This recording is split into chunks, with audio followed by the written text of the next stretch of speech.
નમસ્કાર, CB24 news સાથે હું રેશમા આપનું સ્વાગત કરું છું. સમગ્ર ગુજરાતમાં સાબરકાંઠા હિંમતનગર ડેપો પાસની શરૂઆત કર્યાના પગલે ગુજરાતભરના 65,000થી વધારે વિદ્યાર્થીઓને વ્યાપક ફાયદો થયો છે. તેનાથી સમય અને શક્તિ બંનેનો બચાવ થયો છે. તેના ઉપયોગથી સમય અને શક્તિનો બચાવ થાય છે. સાથોસાથ ST બસ સ્ટેન્ડમાં વિદ્યાર્થીઓની લાંબી કતારોમાંથી છુટકારો મળે છે. તો બીજી તરફ શાળા, મહાશાળા કે કોલેજના વિદ્યાર્થીઓને અભ્યાસ અધૂરો મૂકી પાસ કઢાવવાની ઝંઝટમાંથી મુક્તિ મેળવી છે. ગુજરાતભરમાં 126 ડેપો થકી 228 જેટલા પોઈન્ટ ઉપર ST બસનું વ્યાપક નેટવર્ક પથરાયેલું છે, જેના પગલે પ્રતિ દિવસ લાખો લોકો રોજિંદા અવરજવર માટે તેનો ઉપયોગ કરે છે. જોકે તેનો સૌથી વધુ ઉપયોગ ગ્રામીણ વિદ્યાર્થીઓ કરી રહ્યા છે. ત્યારે હિંમતનગર ડેપો દ્વારા રાજ્યકક્ષાની એક મુહિમ શરૂ કરાઈ હતી, જે અંતર્ગત હિંમતનગરના કોઈ પણ વિદ્યાર્થીને કોઈ પણ ડેપોમાં પાસ મેળવવા માટે લાંબી કતારોમાં ઉભા રહેવાની જરૂરિયાત રહેતી નથી.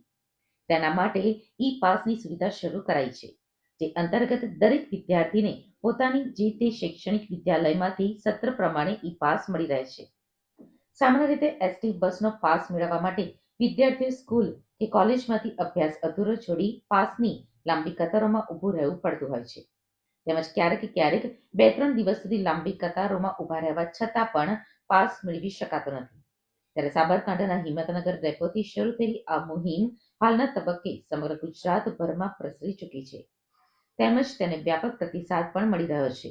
જોકે પાસના પગલે વિદ્યાર્થી આલમ વ્યાપકમાં ખુશી ફેલાઈ ગઈ છે. હું એકલાથી આવું છું. DL પટેલ કોલેજમાં અભ્યાસ કરું છું. જે ટાઈમનો વેરફાર ના થાય તેથી પાસ ચાલુ કરવામાં આવે છે, જેથી બસ સ્ટેશન 2 થી 3 કલાક બગડે છે.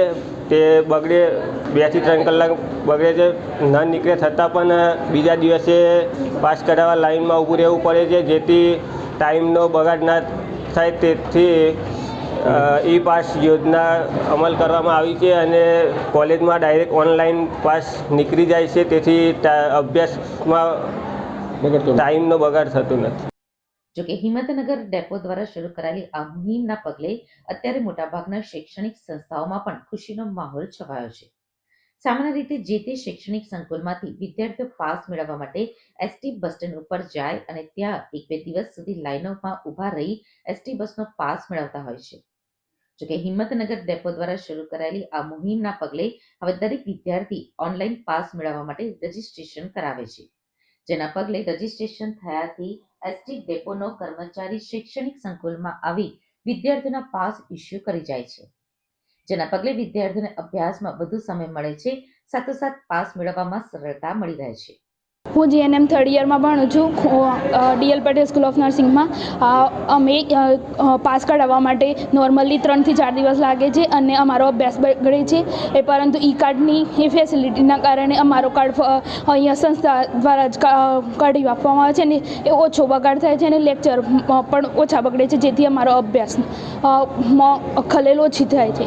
અને અમારે એ છોકરીઓને એ ઓછા 5 થી 10 રૂપિયાની અંદર પાસ નીકળી જાય છે.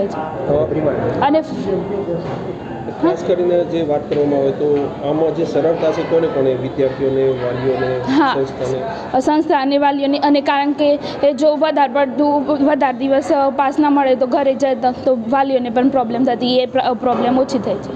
તો રોજબરોજ અપડાઉન કરતા વિદ્યાર્થીઓ સહિત કેટલાક લોકો માટે પાસ મેળવવો અત્યંત જરૂરી હોય છે. ત્યારે હિંમતનગર ડેપો દ્વારા પાસ શરૂ કરાતા હાલમાં ગુજરાતમાં સૌથી વધુ પાસ હિંમતનગરમાં નોંધાયા છે. હિંમતનગર ડેપો દ્વારા 17,560 જેટલા પાસ ઇસ્યુ કરાયા છે, જેમાં સમગ્ર સત્રનો પાસ એક સાથે ઇસ્યુ કરવામાં આવે છે. જોકે પાસ સરળતાથી વિદ્યાર્થીને પ્રાપ્ત થઈ જતા ST ડેપોમાં કોઈ પણ પ્રકારની લાઈનો લાગતી નથી. મોટાભાગના પાસ મેળવવા માટેની બારીઓ હાલમાં સુમસાન બની છે. સાથોસાથ વિદ્યાર્થીઓને શાળા કે કોલેજમાં અભ્યાસ માટે વધુ સમય મળે છે. ત્યારે હિંમતનગરથી શરૂ થયેલી પાસ યોજનાને સૌથી વધુ લાભ સ્થાનિક કક્ષાએ મળી રહ્યો છે. હાલમાં 17,560 લોકોએ પાસ મેળવી ચૂક્યા છે. જોકે ગુજરાતભરમાં 65,000થી વધુ લોકોએ પાસ મેળવી ચૂક્યા છે. જોકે પાસના પગલે કેટલાક વિદ્યાર્થીઓના અભ્યાસમાં દખલ સર્જ જતી નથી, તેમજ સરળતાથી તેઓ પોતાની કોલેજમાં પાસ મેળવી શકે છે. તેમજ ગુજરાત સરકાર દ્વારા વિદ્યાર્થીઓને 82% જેટલી રાહત પાસમાં પણ અપાય છે. સાથોસાથ વિદ્યાર્થીઓની માટે સંપૂર્ણપણે રાહત મળી ગઈ છે.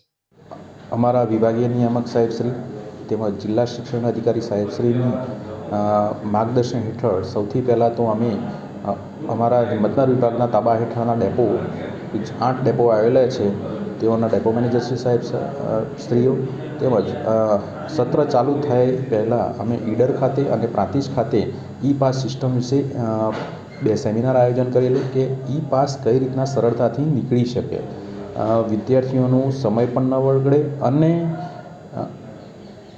ભણતર પણ ન બગડે તે હેતુથી અમે સેમિનારનું આયોજન કરેલું હતું. ત્યારબાદ સત્ર ચાલુ થયે અમે ડેપો ખાતે તમામ સ્કૂલો એટલે જે મોટા મોટા કેમ્પસો છે જેના પાસ નીકળતા ઓછા હતા ઈ પાસથી એઓના સંપર્ક કર્યો સંચાલકશ્રી આચાર્યશ્રી સાથે ને પૂરતું ગાઈડલાઈન આપી અને ત્યારબાદ તેઓ દ્વારા સ્કૂલમાં જ ઓનલાઈન એન્ટ્રી કરી સ્કૂલમાં જ કલેક્ટ કરી અને ડેપો ખાતે એકસાથે આપી અને ડેપો એકસાથે પાસ નીકળે એટલે ડેપો ખાતે એકસાથે સ્કૂલમાં મળી જાય, જેથી કરીને વિદ્યાર્થીનું ભણતર એકદમ સલામતીપૂર્વક અને વાલીને પણ એકદમ શાંતિપૂર્વક હાશકારો થાય એટલા માટે સૌથી આયોજન કરેલું હતું. વધુમાં જે અમારા જે કોર્પોરેશનમાં જે પાસ ઈ પાસ નીકળેલા છે 17,460 પાસ નીકળ્યા છે હાલમાં અને જેમાં હિંમતનગર વિભાગ અત્યારે હાલમાં કોર્પોરેશનમાં પ્રથમ ક્રમે ઈ પાસમાં આવેલું છે.